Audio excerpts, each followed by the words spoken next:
मेरा नाम भास्कर कुमार। मेरी पगार 6,000 रुपए। हाथ पर एक ही रेखा थी, गरीबी की। फिर भी मेरा हाथ पकड़कर चली सुमति, मेरी ताकत, मेरी पत्नी। মাথায় দেনার বোঝা। সন্ধ্যায় বাড়িতে ফিরতে হয় লুকিয়ে।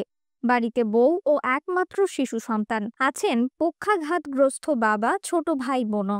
ব্যাংকের ক্যাশিয়ারের চাকরিতে দিন চলে না। ভাস্কর তবু জীবন উপভোগ করতে চায়। মুখে তার হাসি লেগেই থাকে। সন্তান তার বন্ধুর জন্মদিনে যাবে, উপহার দেবে কি? অনেক কষ্টে সন্তানের জন্য কেনা উপহার নিয়েই শেষমেশ মা রওনা দেন। বাড়িতে ঠিকঠাক খাবার মেলে না। শিশুটি তাই বন্ধুদের জন্মদিনের উদযাপনে যাওয়ার জন্য অপেক্ষায় থাকে। কেক তো পেট ভরে খাওয়া যাবে, এটা নিয়েও শুনতে হয় বন্ধুদের বিদ্রূপ।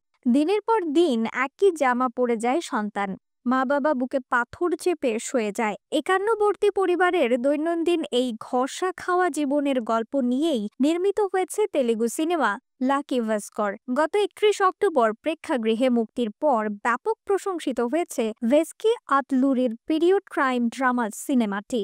গত সপ্তাহে নেটফ্লিক্সে আসার পর বাংলাদেশের অনেক দর্শকও মজেছেন এই সিনেমায়। চেনা গল্প, দুর্দান্ত অভিনয়, টান টান চিত্রনাট্য মিলিয়ে লাকি ভাস্কর নিয়ে অন্তর্জালে সরব অনেক দেশি দর্শক। লাকি ভাস্করকে মোটা দাগে 2 ভাগে ভাগ করা যায়। প্রথম ভাগে আছে ভাস্করের জীবন সংগ্রাম, কিন্তু মাঝপথে ভাস্কর পেয়ে যায় ওপরে ওঠার রাস্তা। সেটা বৈধ কিছু নয়, তবু চরম বাস্তবতায় সে ওই পথ বেছে নেয় সংকোচ ছাড়াই। শুরু হয় ইঁদুর দৌড় খেলা। 80-এর দশকের মুম্বাই থেকে শুরু হয়ে গল্পটি শেষ হয়েছে 90-এর দশকে। ভারতের শেয়ার বাজার কেলেঙ্কারিতে হর্ষাদ মেহতার নাম কে না জানে। ভাস্করের গল্প হলেও তিনি এ ছবিতে আছেন প্রবলভাবেই। হর্ষাদের মতো উচ্চাসা নিয়ে অনেক মধ্যবিত্ত বড় দাও মারার সুযোগ পেয়েছিলেন। বাস্তব ঘটনা আর কল্পনার আশ্রয় নিয়ে সেই রোমাঞ্চ আর দুর্দান্ত গতির কারণেই পর্দা থেকে চোখ সরানো যায় না। মনে হয় এই বুঝি ভাস্কর ধরা পড়ে যাবে, কিন্তু সে ঠিকই চ্যালেঞ্জ উতরে যায়।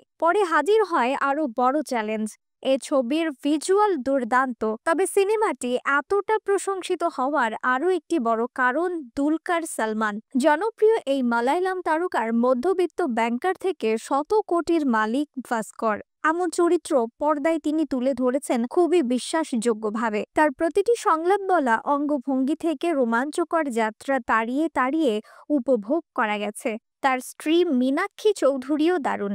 এই সিনেমা দিয়ে তিনি প্রমাণ করলেন যে গ্ল্যামারাস চরিত্রের বাইরে সাধারণ মধ্যবিত্ত গৃহবধূর চরিত্রেও তিনি ভালো করতে পারেন। লাকি ভাস্করে প্রতিটি চরিত্রের কিছু না কিছু ভূমিকা আছে।